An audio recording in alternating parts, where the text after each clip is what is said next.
Nos ocupamos ahora de la educación. Hay un proyecto en el Congreso, ya les di los alcances y lo van a entender mejor en la conversación que vamos a sostener ahora con el exministro Ricardo Cuenca. Ricardo, buenas noches, qué gusto. Y el gusto es mío, Jaime, qué bueno saludarlo. Bueno, el colectivo Con Mis Hijos No Te Metas, a través de su representante en el Congreso, Esdras Medina, vuelve con todo y ahora plantea la obligatoriedad de la consulta a padres y madres de familia de los contenidos de la currícula. ¿Dónde se ha visto eso? ¿Dónde hay un modelo así? En ningún lado. Cooperativo curricular, además, digamos, ¿no? Es extraño.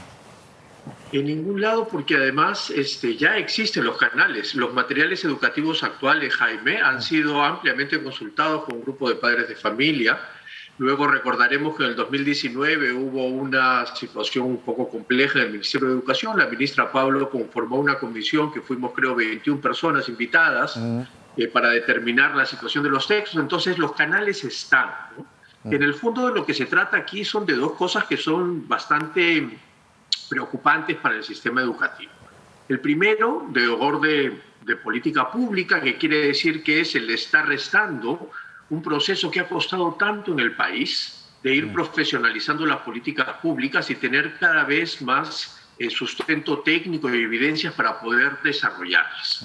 Pero de otro lado, es un nuevo asedio de un pensamiento muy conservador que cree que la escuela no debe enseñar valores y que esos tienen que ser relegados al hogar, cosa que ya está además superada en todos los países. Entonces, si se suman esas dos perspectivas de la propuesta del proyecto de ley, estamos frente a una situación de nuevamente ataque a una nueva reforma de las que hemos sostenido. La reforma docente primero, la reforma universitaria después y ahora la reforma curricular. La contrarreforma, ¿no? Esto es una tercera andanada, ¿no? Una contrarreforma.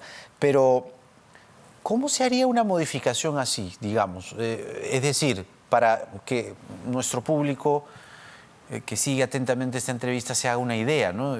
O sea, los padres tendrían el derecho, la prerrogativa, el rol de modificar contenidos educativos. Pues si los padres no son profesores, pues zapatero a tus zapatos, ¿no? Uno puede reclamar como padre, reunirse con los profesores, decir, oiga, esto, aquello, pero ¿modificar?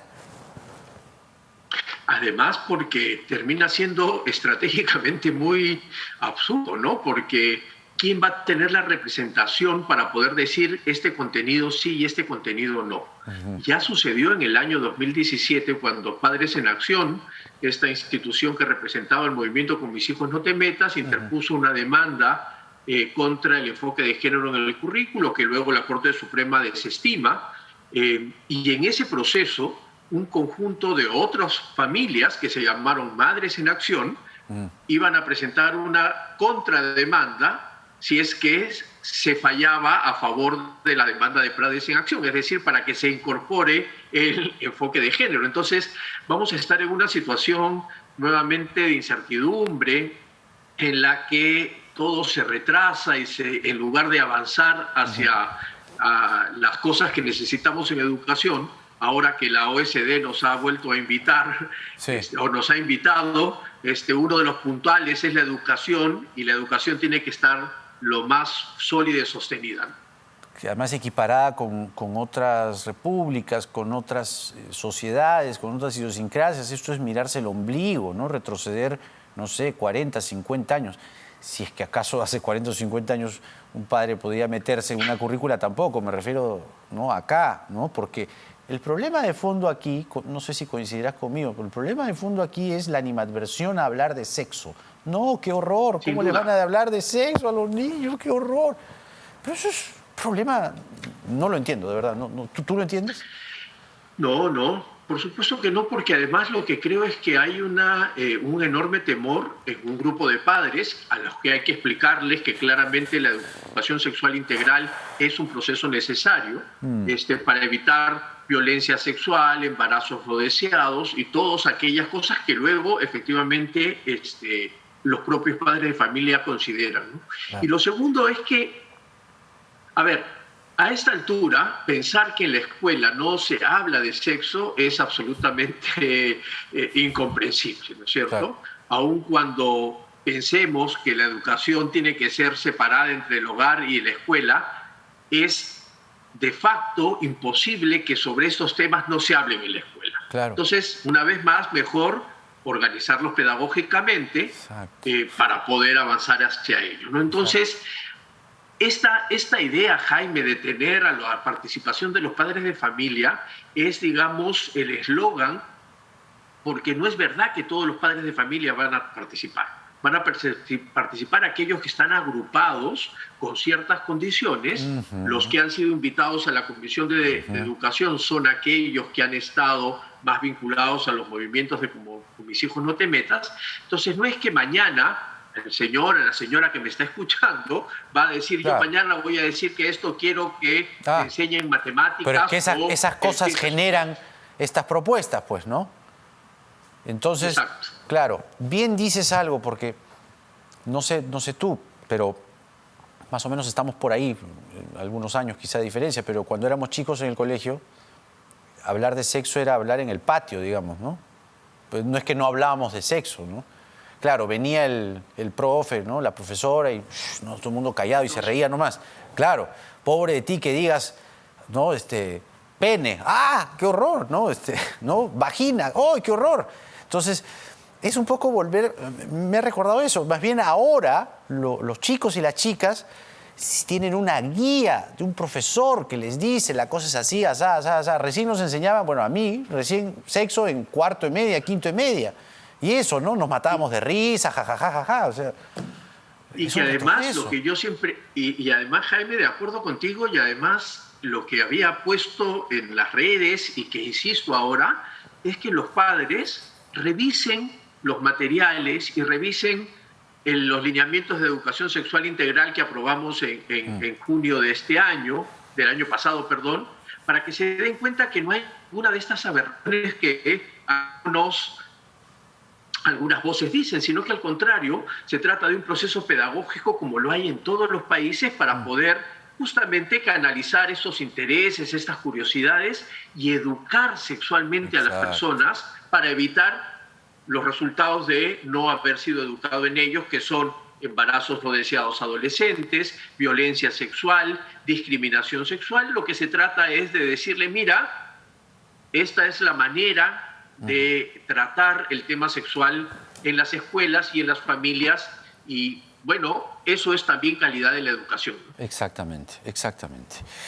Ahora, Ricardo, tenemos también que en 40 días los niños y las niñas volverían al colegio y hay una normativa que falta cambiar y modificar. En este estudio, el ministro de Educación dijo que no serían 4 horas de presencialidad, sino 8. O sea, como siempre. O sea, entran a las 8 de la mañana y se van a las 2, 3 de la tarde, de acuerdo a lo que indique el plantel. Y que, eso sí, no comienza el 1 de marzo ni la primera semana, sino la última, ¿no? Pero hay una modificación ahí que no se ha hecho. ¿Hay algún plazo para, tú que conoces, digamos, la cosa de gestión pública, has sido ministro, ¿hay algún plazo? O sobre todo, no porque haya un deadline así propiamente dicho, sino que van a tener tiempo, por ejemplo, los colegios de adaptarse a ese plan. ¿Cuál es el plan? ¿Cuál es la guía? No sé. ¿Tú? Estamos con el tiempo bien justito, digamos, ¿no es cierto? Habría que correr bastante. Los directores y los profes van a correr un año más. Sin embargo, ya tenemos una ruta. Claro. Esta ruta, ojalá se implemente lo más completo posible. El marzo de este año, recordarás, Jaime, no tiene que ver nada con el marzo del año 2021. No, pues, en absoluto. No habían vacunas. Ya empezó la vacunación de los niños, los adultos todos están vacunados en una gran mayoría, el 80% con 2 dosis. Espero que se tengan todas las planificaciones pedagógicas para el regreso, que también es importante. Exacto. Y nada, avanzar contra la carrera, pero avanzar porque no hay mayores justificaciones para no volver a clases de manera masiva este año. Qué barbaridad realmente, porque estamos, como bien dices, corriendo contra el tiempo. ¿Qué te ha parecido lo del Coyote Rivera a todo esto? Perdón, ¿qué cosa con lo del Coyote Rivera? No, ¿qué te ha parecido, digo, porque ha sido designado jefe del IPD? El Coyote Rivera y el Julio el Coyote Rivera. ¿Te acuerdas del Coyote Rivera, pues, no? Sí, claro que sí, claro que sí. Ha sido designado, pues, jefe del IPD. Ah, no tenía conocimiento de esa noticia. No, te Han cuento. Sí, cambiado sí, sí. a Gustavo San Martín. Sí. El Coyote Rivera es jefe del IPD. El ministro Serna lo defiende a rajatabla. Cree que es un buen cuadro para que ocupe el IPD, la jefatura. Más allá de lo bueno que haya sido el Coyote, ¿no? Pero qué impresión. De los dribleos que haya hecho. Claro, pero por la ¿crees que punta podrá derecha, driblear bien el IPD o no? por el bien del deporte, esperemos que sí, escuchemos las propuestas que pueda tener, y esperemos que sí, porque necesitamos de más y mejor deporte. Ajá, muy bien. Ricardo Cuenca ha sido ministro de Educación y ha estado con nosotros. Ricardo, muchas gracias. ¿Ah? Que tengas buenas noches. No, Hasta muchas la gracias próxima. a ti, Jaime. Solo tengo que decir que para el tema del proyecto de ley del señor Esdras Medina, presidente de la Comisión de Educación, que plantea la obligatoriedad de la consulta a padres y madres de familia sobre los contenidos de los materiales educativos y el currículo escolar, tema de esta entrevista, primer tema de esta entrevista con Ricardo Cuenca, debo decir que hemos llamado al señor Esdras Medina, autor del proyecto de ley, pero no tuvimos respuesta. Lo estuvimos llamando toda la tarde. Ojalá pueda mañana. Está invitado, señor Esdras Medina, cordialmente al día de mañana a hablar de su proyecto y sobre todo que nos diga qué legislación comparada ha usado, ¿no? En qué países los padres y las madres se meten en el currículo y dicen esto sí, esto no, para saber, ¿no? Y esta obligatoriedad, o sea, que se obligue a los padres y a las madres, o sea, que estén obligados además a que se les consulte todo lo que se les va a enseñar. Evidentemente el tema que moviliza a este colectivo que representa el señor Medina en el Congreso es el de la educación sexual, ¿no? Claramente. Estas son las cifras de los vacunados para cerrar el programa de hoy. Así estamos hasta el momento con las vacunas. ¿Qué nos importa más? La tercera dosis, ¿no? La dosis de refuerzo. La premier Mirta Vázquez tiene COVID, ¿ah? Y tiene la dosis de refuerzo. Tiene síntomas leves, muy leves. El ministro de Defensa más bien solo tenía 2 dosis. La segunda se la acababa de poner, se había demorado. Y está en UCI. No sabemos nada de él hasta ahora, pero lo último que se sabía es que estaba en UCI y tenía 40% de complicación pulmonar. Les decía, dosis de refuerzo, ¿cuántos peruanos? 7.362.543 personas. Son 111.012 más. O sea, 111.012 personas se han colocado de ayer a hoy la tercera dosis. Vamos 26.3% del avance de vacunados con esta dosis de refuerzo. Y en total las dosis que se han aplicado son 55.588.715 inoculaciones. Cuídense del coronavirus, ya lo sabe, pero cuídense también de las noticias falsas, porque enferman y envenenan el alma. Porque en el Perú de hoy nada está dicho. Muy buenas noches.